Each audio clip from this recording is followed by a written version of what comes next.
നാട്ടിലത്തെ പോലെ കുവൈത്തിലും നെല്ലിക്ക ഉപ്പിയിട്ടിട്ട് കച്ചവടം ചെയ്യാനുള്ളൊരു തീരുമാനം എടുത്തു. വെറുതെ ഒരു രസത്തിന് കുറച്ച് പൈസ നമുക്ക് ലാഭമായിട്ട് കിട്ടിയിട്ടുണ്ട്. വീഡിയോയ്ക്ക് വേണ്ടി ചെയ്ത കാര്യം മാത്രമാണ്. ഇവിടെ ഇങ്ങനെ ബിസിനസ്സും കാര്യങ്ങളും ചെയ്യാനുള്ള എല്ലാവരും ആർക്കും ഇല്ല കേട്ടോ. ലുലുവിൻ്റെ ഉള്ളിലെ ഒരു ചേച്ചി ഫ്രീ ആയിട്ട് ടൂണ ബർഗർ കൊടുക്കുന്നത് ഞാൻ വേണ്ടാന്നൊക്കെ ആദ്യം പറഞ്ഞു. പിന്നെ ഞാൻ മേടിച്ചു. നല്ല ടേസ്റ്റ്. മേടിച്ചില്ലെങ്കിൽ മിസ്സായി പോയിരുന്നു.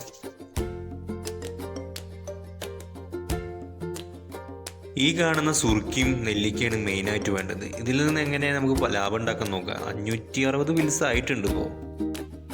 നമ്മൾ ഒരാൾക്ക് കൊടുക്കുന്ന സാധനം നല്ല ഹൈജീനായിട്ട് കൊടുക്കുക എന്നുള്ളത് നമ്മുടെ നിർബന്ധമായിട്ടുള്ളൊരു കാര്യമാണ്. അപ്പോൾ വളരെ വൃത്തിയിലാണ് ഞാൻ കാര്യങ്ങൾ സെറ്റ് ചെയ്തിട്ടുണ്ട്.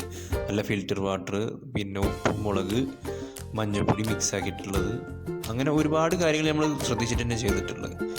നെല്ലിക്കായിൽ മിക്സ് ചെയ്തിട്ട് മൊത്തം ഒരു 12 പീസ് ഉണ്ടായിരുന്നു. നമുക്ക് 4 സെക്ഷനായിട്ട് കൊടുക്കാൻ പറ്റും, 4 പാക്കറ്റായിട്ട് കൊടുക്കാൻ പറ്റും. അങ്ങനെ 5 ദിവസം കഴിഞ്ഞപ്പോൾ നമ്മൾ എന്ത് ചെയ്ത് ഇത് എല്ലാം ഉരുക്കി ഒട്ടിച്ച് നല്ല വൃത്തിക്ക് കാര്യങ്ങൾ സെറ്റ് ചെയ്ത് കുറച്ച് ടാസ്ക് പരിപാടിയൊക്കെ തന്നെയായിരുന്നു. എന്നാലും നമ്മൾ എങ്ങനെയെങ്കിലുമൊക്കെ ഒരു അഡ്ജസ്റ്റ്മെൻറ്റിലൊക്കെ നടത്തിയിട്ട് കാര്യങ്ങൾ നല്ല വൃത്തിയിൽ കൈകാര്യം ചെയ്ത് നമ്മൾ ഒട്ടിച്ച് ഇൻഷാ അല്ലാ ഞാൻ വിചാരിച്ചിലേക്കും അപ്പുറം കാര്യങ്ങൾ സെറ്റായിട്ടോ. ഞാനിങ്ങനെയൊന്നുമല്ല വിചാരിച്ചിട്ടുണ്ടായിരുന്നു ഇങ്ങനത്തൊക്കെ നടക്കുമോ, നമ്മളെ കൊണ്ടൊക്കെ പറ്റുമോ എന്നുള്ള ഒരു തോന്നലുണ്ട് മനസ്സിലുണ്ടായിരുന്നു. പക്ഷേ എന്തോ അടിപൊളിയായിട്ടുണ്ടായിരുന്നു കാര്യങ്ങളൊക്കെ. സംഭവം നമുക്ക് ലാഭമായിട്ട് 250 വിൽസേ കിട്ടിയിട്ടുള്ളൂ. എന്നാലും വേർത്താണ്. എനിക്ക് ഭയങ്കര ഇൻസ്പിറേഷനായിട്ട് തോന്നിയിട്ടുള്ള സംഭവമാണിത്.